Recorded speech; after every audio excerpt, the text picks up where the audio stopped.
L'influence politique d'Hayek atteint son paroxysme en 1986, quand le gouvernement Thatcher supprime la plupart des régulations qui brident la City. Le Big Bang libère les marchés financiers, donnant ainsi naissance au vaste système mondial interconnecté que nous connaissons aujourd'hui. Mais ce n'est pas exactement la vision libérale du marché dont rêve Hayek.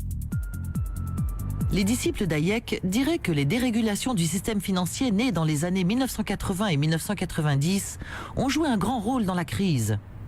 Car le marché n'a jamais été entièrement libre. En promettant implicitement aux institutions financières de voler à leur secours si jamais les choses tournent mal, les gouvernements ont faussé la donne. Dans le capitalisme tel que nous le connaissons aujourd'hui, il semblerait que les institutions financières qui ont provoqué la récente crise aient tous les droits, sauf celui d'échouer. C'est le problème du too big to fail. Face, les banques gagnent, pile, le contribuable perd. C'est toujours le même pari, encore et encore. Sauf qu'à chaque fois, la mise augmente.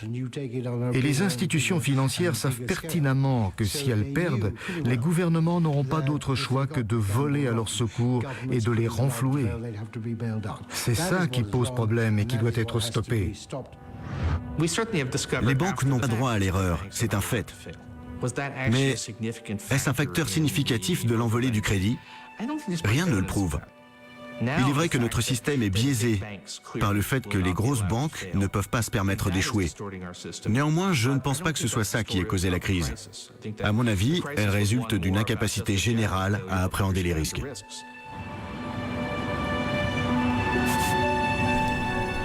Au cours des 30 dernières années, les politiciens de tous bords ont laissé le marché étendre son influence à une part de plus en plus importante de la société.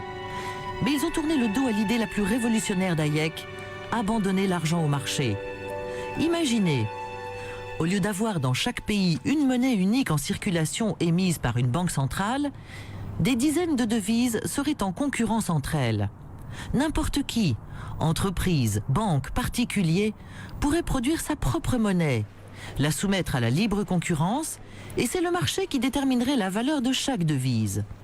Hayek lui-même admet que cette idée peut paraître délirante, mais elle empêcherait enfin les gouvernements d'abuser du pouvoir de l'argent.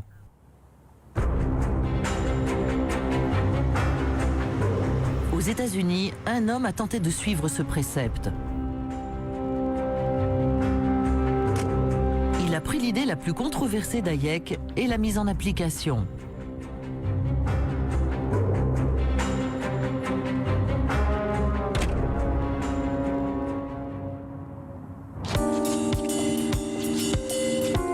Bernard von Noothaus se considère comme un architecte monétaire, les autorités américaines comme un terroriste.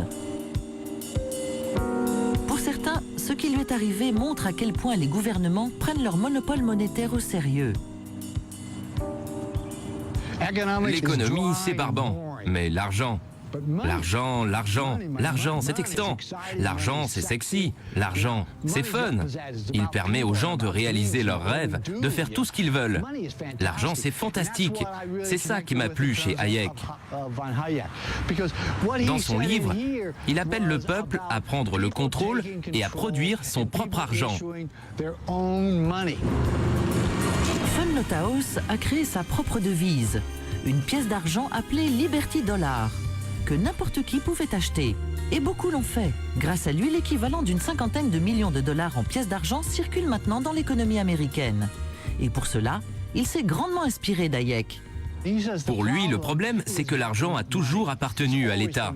Et le gouvernement abuse de son pouvoir en créant de l'argent à partir de rien. Selon Hayek, la solution, c'est l'abolition de la Banque centrale, la fin de la Réserve fédérale. J'ai trouvé cette idée fantastique. Depuis que Benjamin Strong a été nommé à la tête de la Fed dans les années 1920, les banques centrales exercent leur contrôle sur la masse monétaire pour tenter d'influer sur les hauts et les bas de l'économie. Mais Hayek et ses disciples pensent que les banques centrales sont à l'origine de la plupart des problèmes du capitalisme, et non des solutions. Je ne suis pas en train de dire qu'il faut fermer la Fed du jour au lendemain. Il faudrait qu'il y ait un audit de la Banque centrale d'un côté, des idées de Hayek sur l'argent et la libre concurrence de l'autre, et voir celui qui l'emporte. Mais le vrai problème, c'est que les banques centrales revendiquent le monopole et nous empêchent de mettre en place une économie de marché privé.